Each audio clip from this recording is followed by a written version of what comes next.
2013 में एक मूवी निकली थी जिसका नाम था द कंज्यूरिंग। ये मूवी बाकी मूवीज से अलग थी क्योंकि ये असल घटना पे आधारित थी। इस मूवी की सबसे अजीब और सबसे डरावनी कंटेंट थी ये डॉल जिसका नाम था एनाबेला। उस फिल्म में आपको ये गुड़िया ऐसी दिखती होगी पर असल में ये है असली एनाबेला। उस मूवी को ज्यादा एंटरटेनिंग बनाने के लिए उस डॉल को डायरेक्टर ने रीडिजाइन करवाया था पर असल में ये डॉल बाकी गुड़ियों जैसी एकदम सिंपल दिखती थी। वीडियो शुरू करने से पहले मैं ये कहना चाहता हूँ कि आप लोगों में से कई लोग आत्माओं और भूतों पे यकीन नहीं करते होंगे, इसलिए मैं आपको मेरी घोस्ट वाली वीडियो देखने के लिए कहूँगा। इस वीडियो में मैंने भूतों और आत्माओं के बारे में एक साइंटिफिक वे में समझाया है। So let's explore the true story of the Annabelle doll.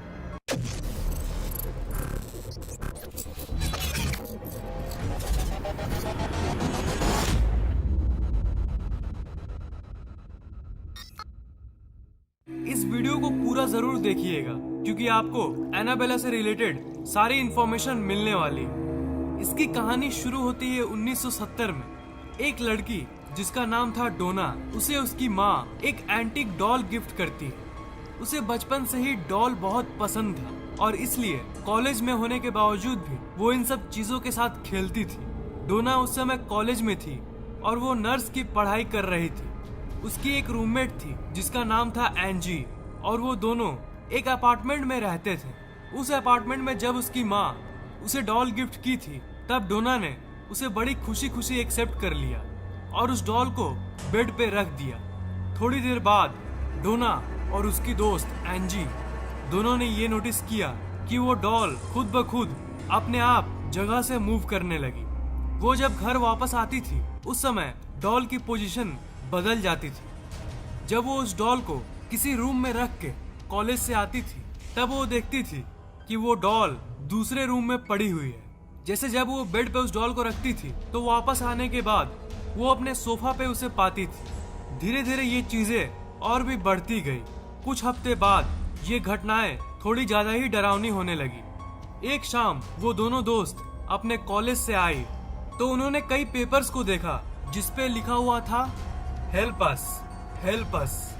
Doll की पोजीशन बदलना उन लड़कियों के लिए एक आम बात हो गई थी। एक रात जब वो अपने घर पे आई तो उन्होंने उस डॉल को उसी जगह पर पाया जहां उसे वो छोड़ के गई थी। पर डोना को कुछ अजीब सा महसूस हो रहा था और डोना उस डॉल को ध्यान से देखने लगी तो उसने देखा कि डॉल के ऊपर खून लगा हुआ है। इस ब्लड वाली घटना के बाद वो दोनों लड़कियां पूरी तरह से डर गई। उसके बाद उन्होंने एक पैरानॉर्मल इन्वेस्टिगेटर को अपने घर पे बुलाया उस डॉल की जांच करने के लिए। उस इन्वेस्टिगेटर ने ये कहा कि ये डॉल एक मरी हुई लड़की की आत्मा है जिसका नाम था एनाबेला हिगिंस।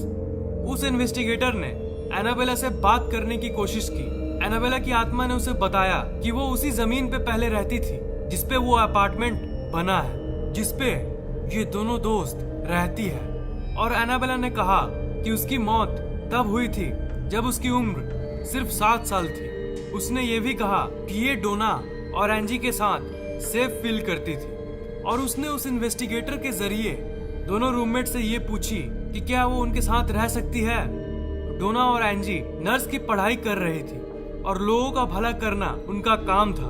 उन्हें एनाबेला की कहानी सुन के दुख हुआ और इसलिए एनाबेला को वो अपने साथ रहने की परमिशन दे दी। डोना और एंजी का एक दोस्त था जिसका नाम था लोग और वो भी उनके साथ रहता था दूसरे कमरे में। लोग का कुछ और ही कहना था। उसे वो डॉल शुरू से ही पसंद नहीं था। वो लड़कियां उस डॉल को एक्सेप्ट तो कर ली पर लोग का ये कहना था कि ये डॉल काफी खतरनाक है और इसलिए उन्हें इसे एक्सेप्ट नहीं करना चाहिए।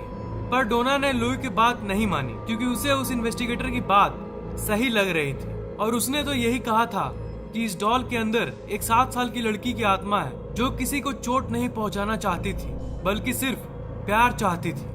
पर डोना को ये नहीं पता था कि उसकी बात जल्द ही गलत साबित होने वाली है। एक रात लो उस अपार्टमेंट में सो रहा था। उसकी नींद आधी रात में अचानक से टूटी। लो ने ये फील किया कि वो अपने शरीर को हिला नहीं पा रहा था और वो बिल्कुल घबरा गया और उसे एक बच्चे की हंसी सुनाई दी। उसने नीचे की तरफ देखा तो उसे एनाबेला डॉल दिखी जो उसी की तरफ आ रही थी। पर वो अपने शरीर को हिला नहीं पा रहा था। एनाबेला लुई के शरीर पे आके रुक गई और उसे देखने लगी। फिर लुई बेहोश हो गया। अगले दिन जब उसे होश आया तो उसने ये देखा कि एनाबेला तो अपने रूम में ही है। वो इस बात को श्योर नहीं कर पा रहा था कि रात को जो उसने एक्सपीरियंस किया था वो एक सपना था या फिर असलियत में कुछ हुआ था। उस दिन दोपहर में लुई और एंजी उस अपार्टमेंट में अकेले थे। अचानक से डोना के कमरे से उनको एक अजीब सी आवाज सुनाई थी। उन्होंने ये सोचा कि कोई चोर अपार्टमेंट में घुस आया है। लुई बेडरूम की तरफ गया और उसने देखा कि वो रूम तो खाली था, कोई उसके अंदर नहीं था, सिर्फ उस डॉल के बदले जो उस रूम में फर्श पर पड़ी हुई थी। उस रूम में अचानक से लुई को लगा कि उसके पीछे कोई है। वो अचानक से घूमा पर उसने देखा कि उसके पीछे कोई नहीं था। अचानक से उसे अपनी छाती पे जोर से दर्द महसूस होता है और जब उसने अपने चेस्ट पर हाथ रखा तो उसने 7 निशानों को देखा और उस जगह से खून निकल रहा था। ऐसी अजीब चीजें होने लगी उस घर में। डोना और एंजी को लगा कि कोई 7 साल की लड़की तो कभी ऐसा कर ही नहीं सकती। उस डॉल पर उन्होंने शक करना शुरू कर दिया और इसलिए उन्होंने एक प्रिस्ट को बुलाया, फादर हेगन। पर फादर हेगन को लगा कि वो इस काम के लिए सही नहीं है। ऐसी स्पिरिट की जांच करने के लिए उन्हें किसी बड़े प्रिस्ट को कांटेक्ट करना चाहिए। इसलिए उन्होंने फादर कुक, जो एक बहुत बड़े प्रिस्ट थे, उन्हें कांटेक्ट किया और फादर कुक ने बाद में जाके एड और लॉरेन वैरन को कांटेक्ट किया। और इनके बारे में तो आपने कंज्यूरिंग मूवी में देखा ही होगा। एड वैरन ने उस अपार्टमेंट में जाके डोना, एंजी और लुई से बात किया और इन्वेस्टिगेशन के बाद उन्हें ये पता चला कि एनाबेला सिर्फ एक 7 साल की लड़की की आत्मा नहीं है, बल्कि एक शैतान की आत्मा है जो एक छोटी लड़की बनने का नाटक कर रहा था। और उसकी इंटेंशन प्यार पाना नहीं, बल्कि डोना या फिर उसके 2 दोस्तों के शरीर पे कब्जा करना था, यानी उनके शरीर में प्रवेश करना था। डोना ने उस डॉल को वैरेंस को सौंप दिया और एड और लॉरेन वैरन ने उस डॉल को अपने साथ रखने का डिसीजन ले लिया। एड ने एनाबेला को अपने बैक सीट पे रखा। जब उस डॉल को वो अपने घर ले जा रहे थे तब उन दोनों को एक अजीब से हेट महसूस हो रही थी, जिसे वो फील कर पा रहे थे। और बीच बीच में कार की स्टीयरिंग और ब्रेक्स काम करना बंद कर दे रही थी। एक जगह पर कार की बैलेंस पूरी तरह से बिगड़ गई थी और इसलिए एड ने होली वाटर एनाबेला पे छिड़क दिया। वो उस डॉल को शांत करने में कामयाब रहे और वो आखिर में अपने घर पहुंच गए। शुरुआत के कुछ दिनों में उन्होंने ये नोटिस किया कि एनाबेला अपने आप ही दूसरे कमरे में पहुंच जाती थी। एक कैथोलिस्ट प्रिस्ट जिनका नाम था फादर जेसन ब्रैडफोर्ड, वो एनाबेला डॉल को देखने के लिए एड और लॉरेन वैरन के घर पे आए और उस डॉल को देखने के बाद उन्होंने उस डॉल को उठाया और ये कहा, तुम सिर्फ एक डॉल हो, तुम किसी को चोट नहीं पहुंचा सकती। फिर एड ने उस प्रिस्ट को कहा, आप इस लाइन को नहीं कहते तो अच्छा होता। लॉरेन ने उस फादर को ये कहा कि घर जाते समय सावधानी से गाड़ी चलाइएगा और उन्हें घर पहुंचने के बाद फोन करने को कहा, क्योंकि एड का मानना था कि इस डॉल को उन्होंने वो बात कह के गुस्सा दिला दिया था। कुछ घंटों बाद एक फोन कॉल आता है जिसमें उस प्रिस्ट ने बताया कि वो एक एक्सीडेंट में मरने से बाल बाल बच गए। वैरन ने आखिरकार ये तय किया कि एनाबेला के लिए एक स्पेशल वुडन केस बनाया जाएगा और उसे ऑकल्ट म्यूजियम में रखा जाएगा, जहाँ पे वो आज भी रखी हुई है। एनाबेला अब एक वुडन लॉकर में बंद है, पर इसका ये मतलब नहीं कि वो किसी को चोट नहीं पहुंचा सकती। कुछ सालों बाद एक बार एड अपने विजिटर को एनाबेला के बारे में बता रहे थे, तब उस विजिटर ने उसी रूम में एनाबेला डॉल के सामने ही उसका मजाक उड़ा दिया।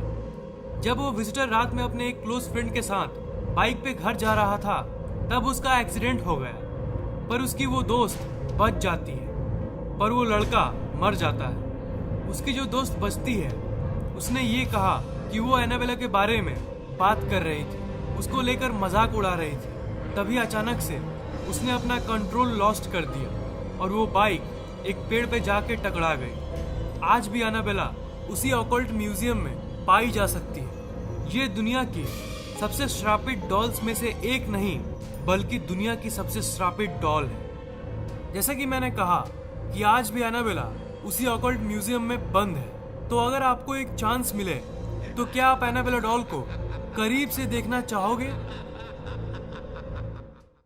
इस वीडियो को लाइक, कमेंट और शेयर कीजिए ताकि ये नॉलेज दूसरों तक पहुंच सके। और इस चैनल को सब्सक्राइब करना मत भूलिएगा, क्योंकि मैं ऐसे इंटरेस्टिंग वीडियोस अपलोड करता रहता हूँ। सब्सक्राइब करने के बाद आप सब्सक्राइब बटन के बगल वाले घंटे को जरूर दबाइएगा, ताकि मेरे वीडियोस आप तक सबसे पहले पहुँचे।